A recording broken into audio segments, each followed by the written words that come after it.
안녕하세요. 오늘은 계시록 10장의 말씀을 함께 나누겠습니다. 10장에서는 지금까지의 어둡고 암울한 심판과 재앙의 역사가 9장까지로 1막으로 마무리되면서 새로운 2막을 열기 위한 숨고르기에 들어가는 분위기가 연출이 되는데, 지금까지 분위기와는 상당히 다른 분위기를 맛보실 수가 있을 것입니다. 10장에서는 드디어 5장에서 7인으로 봉해진 책이 6, 7, 8, 9장까지로 해서 결국은 7개의 인은 다 떨어지게 됩니다. 나팔은 아직 마지막 7번째 나팔 하나가 남아있긴 하지만, 일단 인은 7개가 다 떨어진 결과로 그 봉해진 책이 드디어 펴놓이게 됩니다. 펴놓인 책은 천사를 통하여 이 땅으로 내려오는 이야기로 2막이 시작이 되고 있는 겁니다. 마지막 하나를 남겨둔 7째 나팔은 너무너무도 특별하고 중요해서 무성의하게 그냥 다른 나팔에 묻혀서 지나칠 내용이 아니기에 10장, 11장을 통하여 7째 나팔을 불기 위한 모종의 준비 절차를 진행하면서 7째 나팔에 대한 집중력을 최고조로 끌어올리고 있는 것입니다. 오늘날 우리 기독교인들은 생각도 하지 않고 살지만 7째 나팔이 얼마나 특별한가 하면 그 내용적으로도 이후 계시록 18장까지의 내용을 총망라하는 방대한 내용들을 담고 있다는 점에서 일단 분량적으로 엄청 많은 장의 내용을 담고 있다는 것이 우선 외형적으로 다른 6개 나팔과는 딱 봐도 비교가 되는 것입니다. 그런데 진정한 차이점은 그런 분량적인 차이에만 있는 것은 아닙니다. 그 내용에 있어서는 가히 어떤 사람도 상상할 수 없는 엄청난 내용을 담고 있는데, 여러분들도 이제부터 진짜 정신을 집중해서 들어보셔야 하는 것입니다. 도대체 7째 나팔이 무엇인지, 그리고 그 7째 나팔을 불기 위해서는 어떤 준비를 하게 되는지를 함께 차근차근 살펴보도록 하겠습니다. 말씀드렸다시피 9장까지는 계시록이라는 무대에 제1막이 매듭이 된다고 그랬습니다. 이제 10장에서는 또 다른 2막의 드라마가 펼쳐지는데, 그 2막의 시작을 열기 위해 출현하는 천사가 있는데 그 모습이 우선 예사롭지가 않습니다.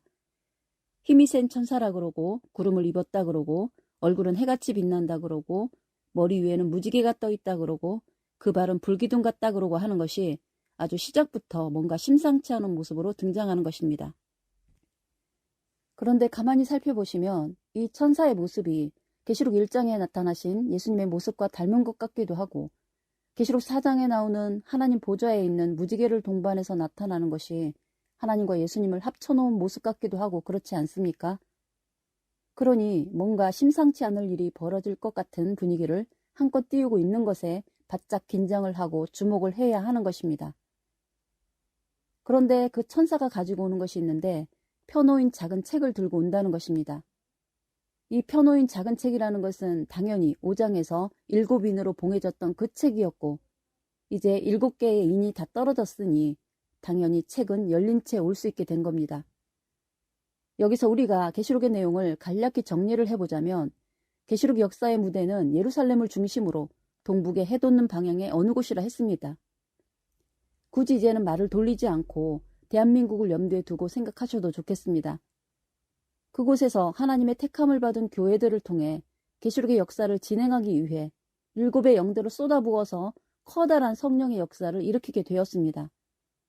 그러나 그런 성령의 불길이 대부분의 사람들에게는 예기치 않게 준비가 안 된 상태에서 엉겹결에 임하다 보니 준비되지 못한 교회와 목자들에게는 어리둥절한 상황이 된 겁니다. 갑자기 영문도 모르는 성령의 역사를 통해 엄청난 부흥의 불길이 일어나고, 그에 따라 엄청난 부와 명예와 영광들이 생기다 보니 그러한 변화들을 감당하지 못해 좌충우돌 정신을 못 차리는 지경이 된 겁니다.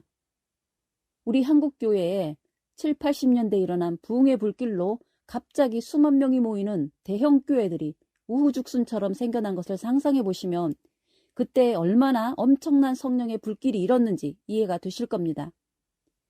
그런 여파로 생겨난 대형 교회들이 하나님께서 왜 이런 축복을 부어주셨는지를 모르다 보니 그 모든 부와 영광을 하나님의 의도대로 사용을 못하고 자기의 배를 불리는 방향으로 오용을 하다 보니 오늘날 우리 눈에 비치는 그런 괴물 같은 교회의 모습이 되어버린 것입니다. 그러니 그런 부패와 타락으로 변질된 모습으로는 도무지 마지막 재림의 역사를 수행할 수 없는 지경에 이르게 되자 하나님은 그렇게 뜨겁게 부어주시던 7명의 강렬한 역사를 거두시면서 열어가시던 계시록의 말씀은 닫아버리게 된 것인 거죠. 그런 상황에서 다시 계시록의 역사를 이어가기 위해서는 그냥 또 아무 일도 없었다는 듯이 그대로 묵시의 말씀을 주실 수가 없으니 앞서 범죄하고 타락한 교회들에 대해서는 7인과 7나팔을 통해 온전한 심판을 하시고 그렇게 매듭을 지으시고 나서 10장에 와서야 드디어 다시 임봉된 책을 열고 그 역사를 이어갈 수 있게 되었던 것이었습니다. 아담 때 아담이 하나님의 뜻을 역행하지 않았더라면 우리 인류에게는 얼마나 좋았겠습니까마는 아담의 범죄는 그 크신 하나님의 창조 목적을 중단시키게 되었듯이 오늘날의 마지막 시대의 교회들 역시 아담과 같은 전철을 밟게 되고 그런 범죄한 교회들에게 한바탕 심판과 재앙이라는 소란을 한바탕 피우고 나서야 다시금 제2단계의 역사를 진행할 수 있게 되었던 것입니다. 그 과정들은 어차피 필연적으로 그렇게 될 수밖에 없도록 예언된 것이기도 했지만 그것 또한 우리 인간들의 나약함으로 사단의 까불림에 놀아나게 될 것을 아신 하나님께서 계시록에 그렇게 예언으로 담아놓으신 것인 거죠. 어쨌든 계시록에서 기록해 놓은 9장까지의 그 과정을 다 밟고 나서야 이제 10장의 단계에 이른 것입니다. 그러나 자세히 보시면 그 펴놓인 책을 가지고 온 천사는 그 책을 완전히 다 열지를 못하고 4절을 보시면 일곱 우레소리로 바라는 내용에 대해서는 기록하지 말고 임봉하라는 지시를 받고 있는 것입니다. 여기에도 임봉이라는 단어를 쓰고 있다는 것에 주목을 하셔야 할 것입니다. 여기서 일곱 우레에 대한 것은 어떤 내용일까요? 이것은 아직 7나팔 중에 하나가 남은 마지막 7째 나팔의 내용에 대한 것을 말하는데 이 내용만큼은 빼놓고 천사가 가지고 내려온 것이라는 겁니다. 참 우리 하나님은 왜 여는 김에 확 다 열어주지 않으시고 또 이렇게 쬐끔 남겨두실까요? 왜 이렇게 복잡하게 사람들 아주 헷갈리게 만드시려고 작정을 하신 듯 이렇게 요상하게 찔끔찔끔 진행시켜 가실까요? 이렇게 하시는 이유는 누차 말씀드리지만 이것은 사단이 너무나 집요하고 강교하게 중간중간 방해를 하고 또 인간들은 너무나 어리석고 미련해서 그 사단의 농간에 너무 쉽게 놀아나기 때문에 그런 모든 상황을 감안해서 그럼에도 불구하고 하나님의 뜻은 이루셔야 하기 때문에 어쩔 수 없이 그런 것입니다. 왜냐하면 이 계시록 역사는 또다시 실패하면 절대 안 되는 일이기 때문에 하나님께서도 신중에 신중을 거듭하시는 것입니다. 이런 이치를 생각하신다면 신앙생활이 우리가 생각하는 것처럼 교회 가서 예배드리고 헌금하고 봉사하고 새벽기도 철야기도 하며 부르짖는 그런 식의 단순한 것이 아님을 더욱 알아야 할 것입니다. 그러다 보니 어떤 불상사가 생기느냐 하면 여러분들도 감추고 싶은 비자금이나 자기의 소중한 것을 잘 감추어야 할 경우가 있지 않습니까? 그런 경우에 너무 깊이 잘 숨기려 하다 보면 결국 숨긴 자기 자신마저도 나중에는 못 찾는 일이 생기지 않습니까? 그런 것처럼 사단을 따돌리려고 하나님께서 트릭을 쓰려고 하시는데 그런 하나님의 의도를 깊이 모르는 하나님의 백성들이 오히려 사단이 빠져라고 만들어 놓은 그 함정에 같이 빠져버리는 현상이 생기는 것입니다. 그래서 말씀에 집중하고 또 집중하라고 성경 내내 그런 강조를 하고 있는 것입니다. 그래서 하나님께서는 너무나 쉽게 사단에게 속는 인간들 때문에 또다시 이를 그르칠 것을 우려해서 2중 3중의 안전장치를 마련하시려는 것인 겁니다. 하나님은 인간들에게 얼마나 많이 속으셨습니까? 아담이나 사울 왕처럼 하나님의 일을 도우라고 돈이고 권력이고 다 맡겨놓으면 배신을 때리고 하라는 하나님의 일은 하지 않고 자기의 권력을 휘두르고 자기의 탐욕을 채우기에 급급하게 되므로 자기도 망치고 하나님의 계획도 망치는 일이 생기는 것입니다. 예를 들면 가족 친지들 중에 부득불 자신의 재산을 잠시 맡겨야 할 일이 생겨 재산을 맡아달라고 명의를 빌려서 올려놓으면 어떤 일이 생깁니까? 그러다 시간이 가면 그 상대방은 나중에 변심을 해서 그 재산이 아예 처음부터 자기였다고 쌩까면서 뻗팅기는 경우들이 있지 않습니까? 꼭 그런 경우인 겁니다. 요즘 핫한 뉴스 중에 개그맨 박송 형제 간의 재산 분쟁도 그런 케이스죠. 막상 그런 일이 생기면 다시 회수하는 일이 얼마나 어렵습니까? 괜히 사울에게 왕자리를 맡겨놓았다가 다시 다윗에게 넘겨주려니 거의 수십 년에 걸쳐 지리한 싸움 끝에 사울이 죽고 난 뒤에야 겨우 다윗이 왕위에 올랐듯이 말입니다. 마태복음 21장 33절에 나오는 악한 포도원 농부 이야기 있지 않습니까? 새를 놓은 포도원인데 나중에는 새를 내기 싫어 심부름 온 종들을 두들겨 패서 돌려보내고 아들까지 와서 새를 거두려 하니까 아들을 죽이고 아예 포도원을 자기 소유로 만들어버리려 한다는 그런 예수님의 비유의 말씀도 이런 이야기인 것입니다. 오늘날 큰 축복을 받은 대형 교회들을 보십시오. 그들도 똑같은 그런 과오 속에 빠져 마치 그 교회가 원래부터 자기 거였다는 듯이 하나님의 뜻은 간 곳이 없어져 버리고 탐욕의 화신들이 되어 악한 농부들로 변해가는 것 아닙니까? 더구나 이제 마지막 재림의 역사로 하나님의 구원 역사를 매듭지어야 하는데 또 중간에서 사고를 치면 어찌 되겠습니까? 그러니 7 우레에 대한 말씀의 내용은 히딩카드로 남겨두고 나머지 모든 말씀의 비밀을 다 풀어 헤치고 계시록의 역사를 진행하려 하시는 것인 겁니다. 그런 상황에서 5절을 보시면 그 천사가 하나님을 향해 오른손을 높이 들고 맹세를 하시는 겁니다. 무슨 맹세인고 보니까 7째 나팔이 불려질 때는 하나님의 모든 선지자들이 전해졌던 복음이 완성이 될 것이고 그것은 맹세컨대 지체하지 않고 이루시겠다는 것입니다. 이 말씀은 곧 성경 66권을 통해 하나님께서 이루시려는 모든 뜻들이 이 7째 나팔이 불릴 때 완성된다는 것이니 이 얼마나 의미심장한 말입니까? 그러니 7째 나팔은 그 내용적으로 봐도 다른 나팔들과는 확연한 차이를 보이는 겁니다. 다른 나팔들은 그냥 재앙과 심판의 내용들 뿐이었는데 말입니다. 그 말씀대로 생각해 본다면 성경 역사가 진행되어 오는 동안 믿어왔던 모든 신앙인들이 학수고대 기다리고 기다리던 소망을 이루는 대사건이라는 거죠.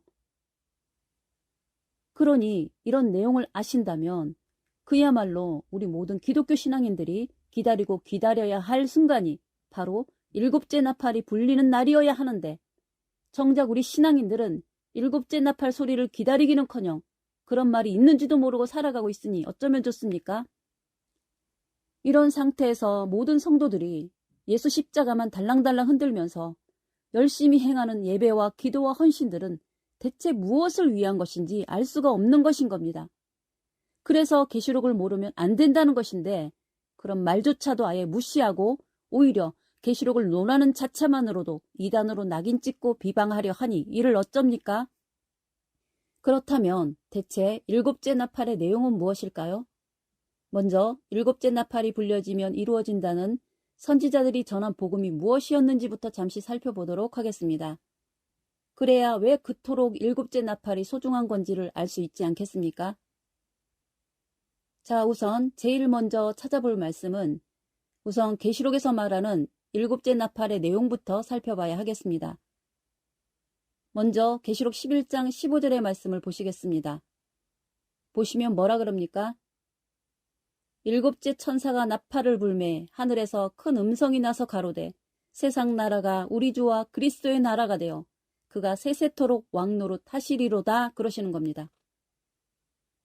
이 말씀을 아주 유념해서 보셔야 합니다. 세상 나라가 우리 주와 그리스도의 나라로 바뀐다는 겁니다. 이게 무슨 말인 겁니까? 이 세상은 예수님 재림과 함께 불타고 없어져야 하는 걸로 알고 있는데 그리고 우리는 휴거가 되고 하늘로 올라가야 하는데 이게 또 무슨 소리냐는 겁니다. 세상 나라가 우리 주님의 나라로 바뀌면 좋은 일인가요? 안 좋은 일인가요? 지금까지 성경 역사나 또 계시록 9장까지의 역사에서도 계속적으로 하나님의 나라와 교회들이 오히려 세속화되고 세상으로 빠져들어가는 역사만 반복해 왔는데 7째 나팔에서는 그 반전의 역사가 일어난다는 것입니다. 여러분들, 이것이 성경이 약속하는 구원의 종착지인 것입니다. 세상 나라가 주님의 나라로 바뀐답니다. 이것이 계시록에서만 그렇게 말하는 걸까요? 그러면 이런 내용을 뒷받침해주는 선지자들의 가르침을 볼까요? 지난 영상에서 유보라데 강의 비밀을 말씀드릴 때 무슨 말씀을 드렸습니까? 계시록에서 유보라데 강이 등장하는 것은 하나님께서 에덴 동산의 복원을 간절히 원하는 것이라 말씀드렸습니다. 에덴 동산의 복원은 곧 세상 나라가 그리스도의 나라로 바뀐다는 말이 아닌가요? 에스겔 36장 35절에서는 에덴 동산이 다시 회복될 것을 말씀하고 계시고 이사야 51장 3절에서도 광야가 에덴처럼 변화된다고 하지 않았습니까? 그런 내용을 에스겔 47장에서도 똑같은 의미로 성전에서 흘러나온 생명수 강물들이 죽은 바다였던 사해바다로 들어가서 그 사해바다를 다시금 회생된다는 내용이 있었지 않습니까? 이것이 선지자들이 전했던 복음인 것입니다. 어디 이뿐이겠습니까? 여러분들 복음송 중에 이런 노래 아실 겁니다. 사막에 샘이 넘쳐 흐르리라. 사막에 꽃이 피어 향내 내리라. 주님이 다스리는 그 나라가 되면은 사막이 꽃동산 되리. 사자들이 어린 양과 뛰놀고 어린이도 함께 뒹구는 참 사랑과 기쁨의 그 나라가 이제 속히 오리라. 이런 찬양 말이죠. 이것은 이사야 11장과 35장에 나오는 말씀들을 노래한 것입니다.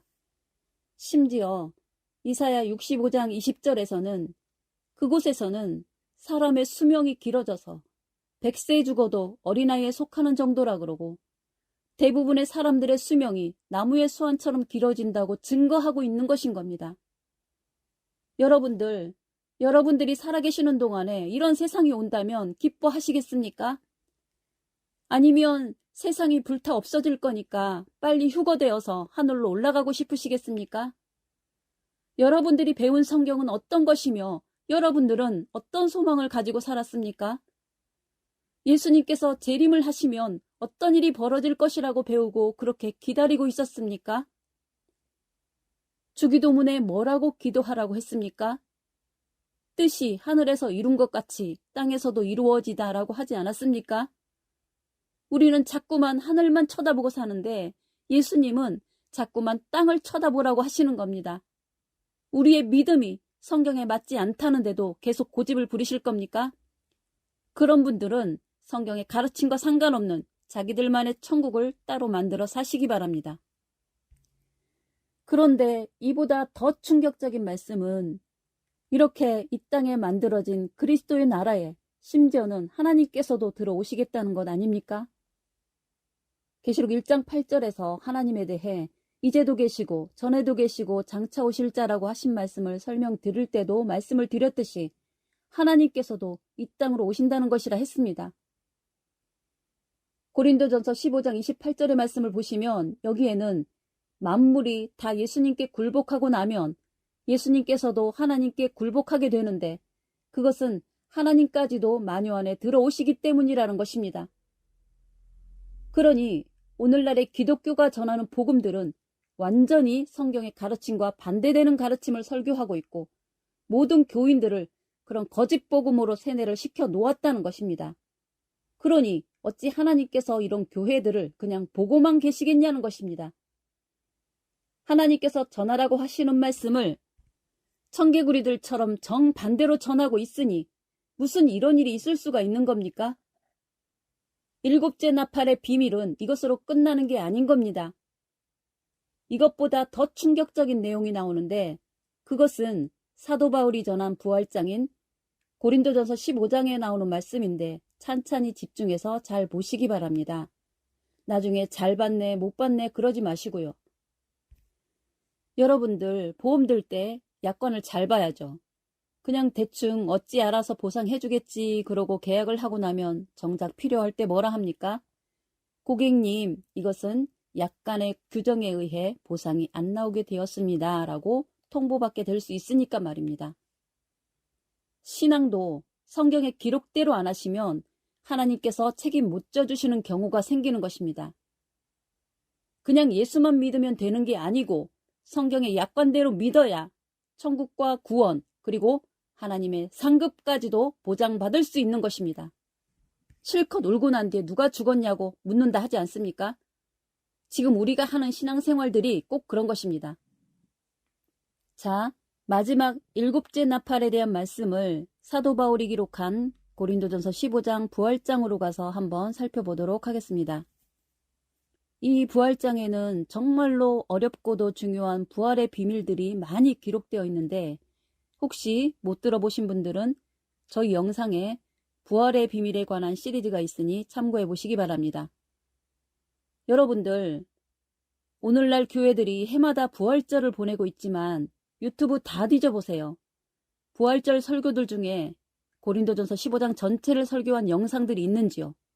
전부 다 앞부분만 조금 다루다가 끝나버리는 영상들밖에 없는 것입니다. 이런 문제점들에 대해서는 어느 누가 지적하고 바로 잡을 수가 있겠습니까?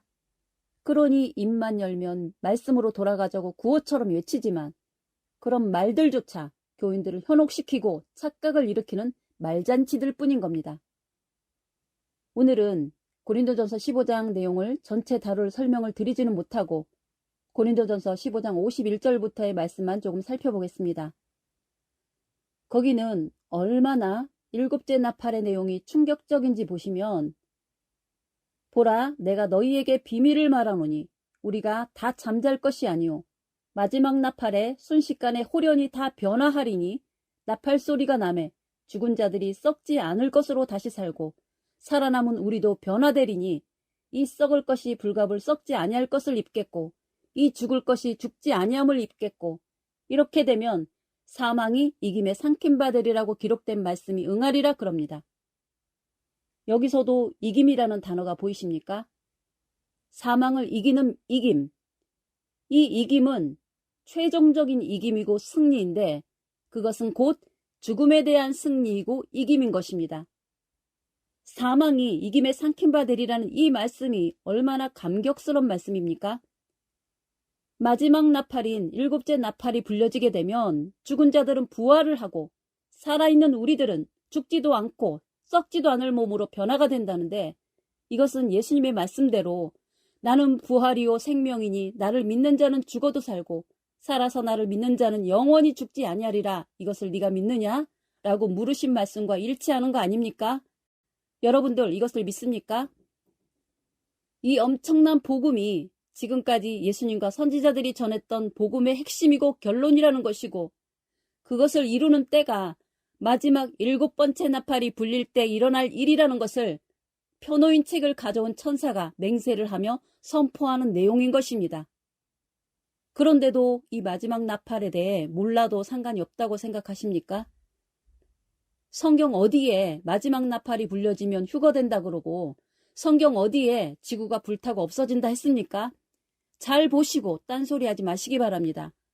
성경대로 믿지 않은 것에 대해서는 하나님께서 책임을 져주지 않습니다. 옛날에 우리 어릴 때 북한의 공산주의자들은 머리에 뿔이 달린 도깨비처럼 생겼다고 배우지 않았습니까? 그런데 막상 보게 되니까 잘못 배운 거였죠. 무의식 중에 이루어지는 세뇌교육은 그렇게 무서운 것인 겁니다. 중세 카톨릭교회 시대에는 성도들에게는 성경책이 없어 신부들이 가르쳐주는 대로 믿을 수밖에 없었다고 변명거리라도 있겠죠.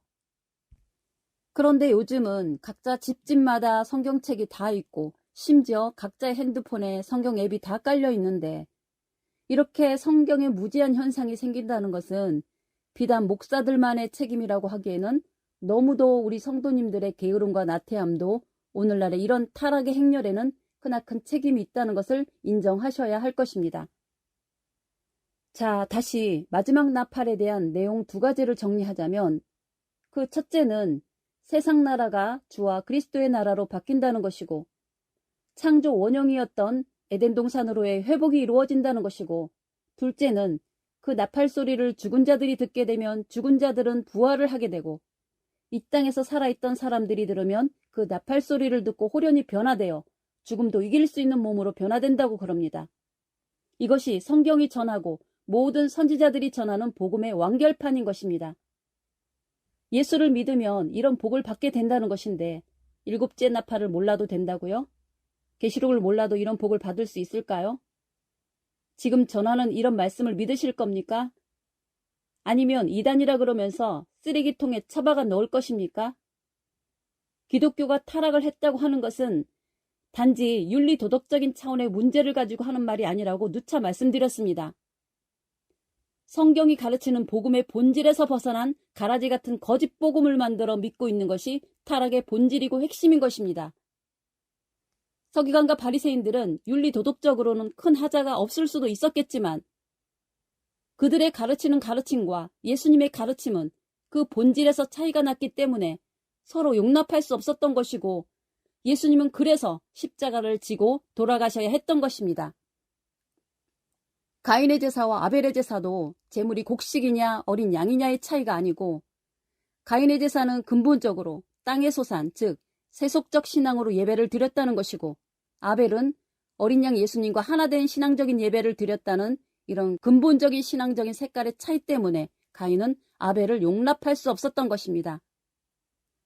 예수를 믿느냐 교회를 다니느냐가 중요한 게 아닙니다. 예수님께서 가르친 복음의 본질에 충실하냐 아니냐의 문제인 것입니다. 지금까지 우리 기독교 세계의 어떤 목자들도 계시록 10장 7절의 이 말씀을 집중적으로 강조하는 설교나 성경 공부를 볼 수 있던가요? 이 말씀이 요한복음 3장 16절 말씀보다 덜 중요한 말씀인가요? 유튜브를 다 뒤져보시고 해마다 하는 목사들의 부활절 설교 영상들을 다 찾아보세요. 가르쳐야 할 말씀, 묵시의 말씀은 다 처박아 놓고 지들 목회하는데 유용한 말씀들만 뽑아서 히브리어니 헬라어니 그러면서 더 헷갈리게 만들어서 교인들 얼르고 달래서 헌금 걷어먹기 좋을 만큼만 가르치고 있는 꼴이 안 보이십니까? 일곱째 나팔의 비밀이 얼마나 엄청나고 큰 것인데 모든 선지자들의 가르침은 한결같이 일치하는데 왜 오늘날의 모든 목자들이 전하는 것과는 일치하지 않습니까? 이런 거룩하고도 위대한 하나님의 복음은 다 갖다 버리고는 어디서 쓰레기 같은 내용들만 신학박사네 유학파네 그러면서 엉터리를 배워와서는 거짓된 비진리의 가라지 설교로 백성들을 현혹시키고 있으니 이들은 과연 저 통일교나 신천지나 안상홍이보다 낫다고 할 수 있을까요? 그러니 그런 무리들이 오늘날의 서기관과 바리새인이 아니라 할 수 있겠는지 여러분들이 판단해 보시기 바랍니다. 자, 이런 이야기를 하자면 끝이 없으니까 이런 정도로 살펴보고 다시 본문으로 돌아가겠습니다.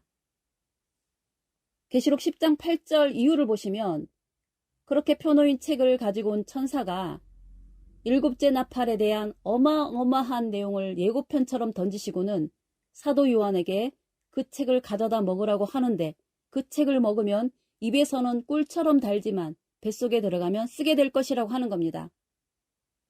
이러한 내용은 에스겔에게도 나타나는데 에스겔 3장 1절에서 3절을 보시면 에스겔에게도 두루마리 책을 네 배에다 넣고 네 창자에 채우라는 좀 과격한 표현을 쓰고 있는데 그것을 먹고 나니까 역시나 꿀같이 달더라고 하시는 것입니다.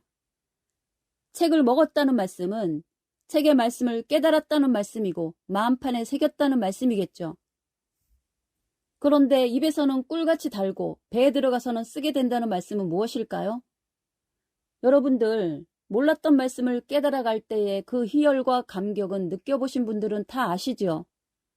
성경 공부를 하는 일은 참으로 즐겁고 기쁘기 그지없는 일인 것입니다. 왜냐하면 공부를 하는 것은 별다른 힘을 쓰지 않아도 가만히 앉아서도 할 수 있는 일이면서 또 깨달아가는 즐거움이 너무나 크니까 그런 일은 마다하는 사람이 별로 없습니다. 그러나 공부를 다 마치고 이제 그 말씀을 전하고 사람들과 씨름을 하고 이단이냐 아니냐 언쟁을 벌이고 그러면 너무나 힘들고 괴롭지요. 특히 요즘 사람들은 모두가 편하게 신앙생활을 하려는 습관이 몸에 배어 있어서 이제는 복잡하고 힘든 신앙생활은 하지 않으려고 하는 추세 아닙니까? 더구나 계시록의 말씀을 전해야 하는 데는 얼마나 그 시련이 크고 힘이 들겠습니까? 계시록 개자만 끄집어내어도 신천지 아니냐고 기겁을 하는 판국이니 말입니다. 그렇다고 말씀을 알고도 전하지 않게 되면 어찌 되겠습니까? 에스겔 3장 17절의 말씀을 보시면 하나님께서 에스겔을 파수꾼으로 세우시면서 너가 전해야 할 사람들에게 복음을 전하지 않아서 그들이 저주를 받게 되면 그 죗값을 네게 찾겠다고 하지 않았습니까? 그러니 괜히 성경을 찾아 헤매다가 말씀을 찾고 신나게 공부하고 나니 이제는 하나님의 고삐에 꿰어 도망도 못 가고 사람들이 비방하고 죽이려고 혈기등등한 그런 사람들에게 복음을 전하러 가지 않으면 안 되는 지경이니 이런 낭패가 어디 있겠습니까? 말씀을 전하러 가면 사람들에게 맞아 죽고 전하러 가지 않고 요나 선지자처럼 도망을 갔다가는 하나님에게 잡혀 죽을 지경인데 이러지도 저러지도 못하는 형국이니 뱃속에서는 쓰디쓴 독약 사약을 마시는 것 같은 고달픔이 있는 것입니다. 어쨌든 사도 요한은 그 책을 받아서 먹었던 것입니다. 그러니 정말 입에서는 달고 배에서는 쓰게 되더라는 것입니다. 하나님께서 이렇게 먹이시는 이유는 무엇일까요? 그것은 이 말씀을 아직도 깜깜한 흑암 중에 있는 사람들에게 알려주려는 뜻이죠. 이 먹었던 말씀의 내용은 계시록 5장에서 7개 인으로 꽁꽁 봉해졌던 그 책, 그래서 천상천하에 그 책을 펴거나 볼 사람이 없어 사도 요한이 크게 울 수밖에 없었던 그 책이었던 바로 이 요한계시록의 말씀을 받아먹고 세상에게 가서 전하라는 것입니다. 드디어 그 책이 펴놓였고 나아가 이 땅에 내려왔고 이제는 우리 인생들에게 말세의 재난을 피해갈 수 있는 비밀을 알 수 있는 길이 열렸다는 것인 겁니다. 이것이 얼마나 우리 인생들에게 위로가 되는 말씀인지 계시록의 말씀을 찾아다니는 수고를 해본 사람들은 이 은혜를 실감할 수 있을 것입니다. 그렇게 우여곡절 속에 이 책은 이 땅으로 내려왔고 하나님은 책을 먹은 요한에게 10장 11절에서 네가 많은 백성과 나라와 방언과 임금들에게 다시 예언해야 한다고 명령을 내리시는 것으로 10장은 마무리가 되는 것입니다. 여기서 하나 주목할 것은 왜 임금들에게 전하라고 할까요? 그 임금이라는 사람들은 오늘날의 대통령들을 말하는 걸까요? 하나님을 알지도 못하고 믿지도 않는 이방의 왕이나 대통령들에게 전하면 듣기라도 할까요? 계시록 말씀에서 나오는 왕이나 임금들이라는 뜻은 세상의 대통령들을 의미하는 것이 아니고 백성을 거느리고 다스리고 있는 목자들을 두고 하시는 말씀인 것입니다. 방언이 다르고 민족이 다르고 신앙적인 교리체계가 다른 모든 다른 나라 백성들과 임금들에게 이 예언의 말씀을 전하라고 하는 것입니다. 예수님은 마태복음 15장 24절에서 자신은 이스라엘의 잃어버린 양들 외에게는 보냄을 받지 않았다고 말씀하시지 않았습니까? 특히 일반 복음의 말씀이 아니라 재림의 비밀을 담고 있는 계시록의 말씀을 어찌 교회도 예수님도 알지도 믿지도 않는 사람들이 듣고 받아들일 수가 있겠습니까? 성경책을 끼고 열심히 교회를 다니는 사람들도 들으려 하지 않는 이 계시록 말씀을 말입니다. 자, 어쨌든 그렇게 지시를 받은 사도 요한은 하나님의 명령을 따라 이 예언의 말씀을 전하게 되겠지요. 그런데 막상 아무리 힘들게 인을 떼고 온갖 재앙을 거쳐 그 책을 열어서 전해주면 뭐합니까? 듣지도 않고 믿지도 않는데 말이죠. 사람들은 믿든가 말든가 전할 건 전해야 하는 것이고 하나님의 계획은 성큼성큼 한 걸음씩 진행을 하고 있으니 그 다음 단계는 어떤 역사가 펼쳐질까요?